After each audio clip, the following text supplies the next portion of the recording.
Kana kan barreesse Dr. Iyyoob Maammoo nama jedhamudha. Sa'aatii 24 keessatti namni maal godha kan jedhu waan ibsa tokko qaba. Hirribaan sa'aatii 8:5 kan dabarsinu ta'uu isaa ibsa. Kan biraa immoo sa'aatii tokkoof of kunuunsuudhaan dabarsinu. Badhaadhummaa maallaqaa fi bilisummaa illee nuuf maaliif yeroo namni isaa sirriitti fayyadamu hojii ni hojjeta, maallaqa ni argata. Yeroo isaa sirnaan hin fayyadamu. Yeroo isaa haala malleen bakka hin taanetti utuu hin fayyadamin balleessa.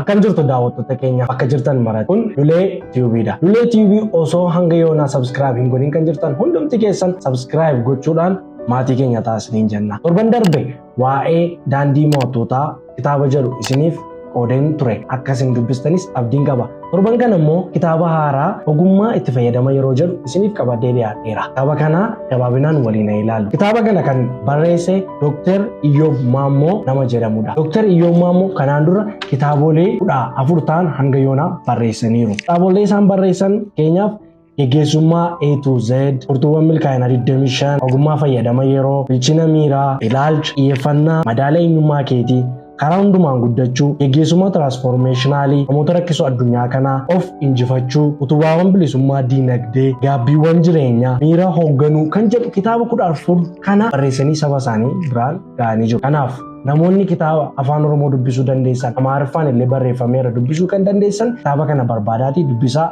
isiniin jedha. Egaa kitaabni amma waliin ilaallu ogummaa itti fayyadama yeroo kan jedhudha. Ogummaa itti fayyadama yeroo jedhu maalidha? Maal ibsaa? Kitaabni kun maal of keessaa qaba kan jedhu. Ogummaan itti fayyadama yeroo sa'aatii 24 qabnu keessatti milkoominaan milkaa'uudha. Akkamitti itti fayyadamna kan jedhu nuuf ibsa. Egaa kan inni itti maxxanfame bara 2018dha. Kitaabotni Dr. Iyyoob barreesse kanneen ammas ni himedha. Egaa kitaabni kun kan inni ibsuudhaan jalqabu waa'ee uummata Afrikaa yookaan Afrikaan yeroo isaa akkamitti fayyadama kan jedhudha. Dhugaa dubbachuuf uummata Itoophiyaa dabalatee uummati Afrikaa kamiyyuu yeroo isaa sirnaan hin fayyadamu. Yeroo isaa haala malleen bakka hin taanetti utuu hin fayyadamin balleessa. Guyyaa irraa namoonni kan ilaalaa jirtan yeroo keessan gubaa jirtudha. Yeroo keessan maalitti dabarsaa jirtudha. Yeroo keessan sirnaan fayyadamaa jirtu gaaffii kana isiniif niisa. Egaa kutaa tokkoffaa keessatti waa'ee barbaachisummaa fi hiikoo yeroo sirriitti ibsa. Fuula 10 irraa waa tokko isiniif dubbisa. Gatii waggaa tokko hubachuu yoo barbaadde barataa dareetti kufeerra deebii gaafadhu. Gatii ji'a tokko hubachuu yoo barbaadde dubartii utuu ji'a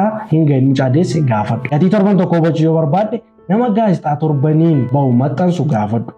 Gatii guyyaa tokko hubachuu yoo barbaadde barataa boritti firii qormaata gaarii argachuuf abdatu gaafadhu. Gatii sa'aatii tokko hubachuu yoo barbaadde kaadhimaa jaalalaa wal arguuf wal beellamanii jiran gaafadhu. Gatii daqiiqaa tokko hubachuu yoo barbaadde nama konkolaataan daqiiqaa tokkoof jedhee jalaa sokke gaafadhu.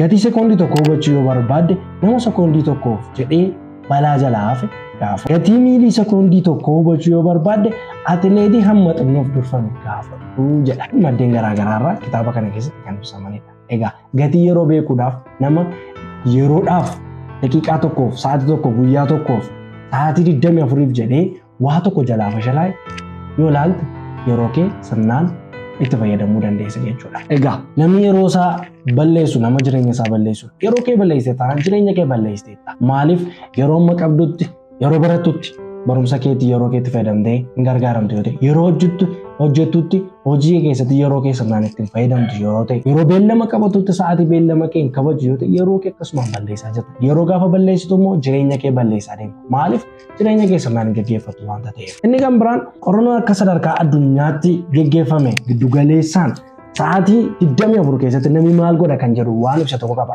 Hirribaan sa'aatii 8:5 kan dabarsinu ta'uu isaa ibsa. Kan biraa immoo sa'aatii tokkoof of kunuunsuudhaan dabarsinadha. Inni kan biraan sa'aatii 2:5 hojii mana keessaa kanneen akka meeshaa qulleessuutiin wantoota mana keessatti hojjetaman hojjechuutiin dabarsina. Sa'aatii 8:5 ammoo hojiidhaan yookiin mana barnootaa. Sa'aatii 3 ammoo kunuunsa michoota isaan irratti dabarsu. Egaa meeqan keenyatu sa'aatii kana sirnaan itti fayyadamaa jira? Kun sa'aatii giddu galeessaan beedha. Fakkeenyaaf sa'aatii hojiidhaan nuuf qabame 8:5 nuuf kenname keessatti meeqan keenyatu hojii irra oolchaa jira? Meeqan keenyatu itti fayyadamaa jira? Tarii ati yeroo kee isa sa'aatii 8 hirribaaf siif kaa'ame gararraa amma sa'aatii 10 rafaa jirta. Bakka raftee jirtu dammaqi. Yeroo kee itti fayyadami. Sa'aatiin 8 hirribaaf ni ga'a.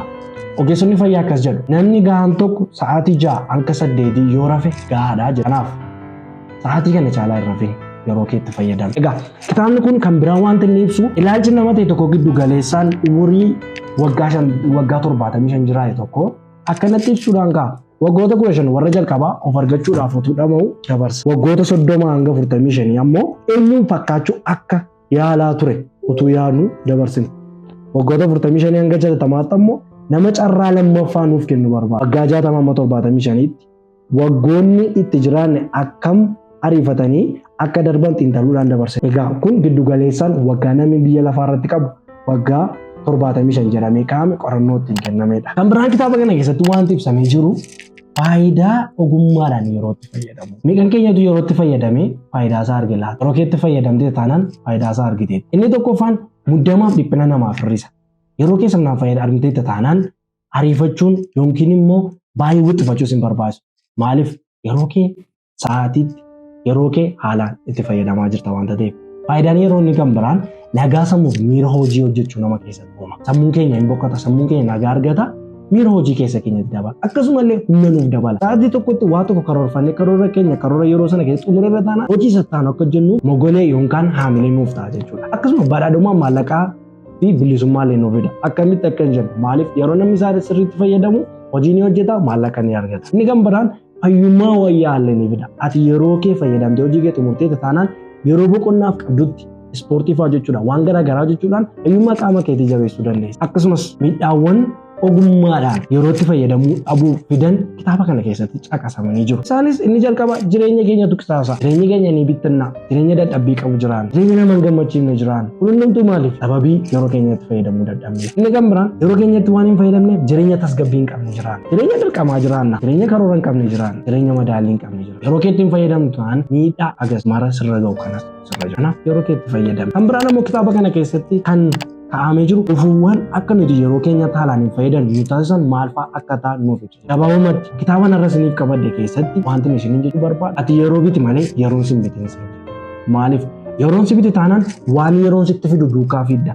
Waan yeroon sitti fidu haasofta malee waan karoora keetii waan qopheeffattee jiru kan deemu. Kanaaf yeroo keetiif hin bitamin. Ati yeroo biti. Yeroon sin bitin ati yeroo biti. Kanaaf egaa Dooktar Iyyoob Maammoo sirriitti gadi fageenyaan waa'ee dhimma yeroo kana keessatti bilchinaan kaa'anii jiru. Egaa dargaggoo baay'een yeroo isaatti maaliin dabarsaa jira? Baay'een isaa hojii hojjechuu dhiisee araada garaagaraa, susii garaagaraa keessa jira. Uummata Oromoo bakka jirtan maratti yeroo keenyatti haa fayyadamnu. Inni baratus yeroo isaatti haa fayyadamu. Inni hojjetus yeroo isaatti haa fayyadamu. Yeroo wal jalaatuun haa dhaabbatu. Kana goonee irra taanaan hiyyummaa keessaa ba'uun fagoo miti ammaadha. Egaan daawwattoota keenya guyyaa irraa kan isiniif qabadee dhiyaadhe kana fakkaata. Egaa amma yoonaatti ammayyuu taanaan sabskiraayib otoo hin godhin kan jirtan hunduu sabskiraayib godhaa. Lulee TV sagantaa isin barsiisu, sagantaa isin bohaarsu baay'ee qabatee dhufaa jira. Kanaaf sabskiraayib, kooment, sheer gochuudhaan nu cinaa dhaabbadhaa isiniin jenna. Akkuma kanallee kitaaba akka isiniif dhiyaatu barbaadan kooment nuuf godhaa. Nagaan turaa.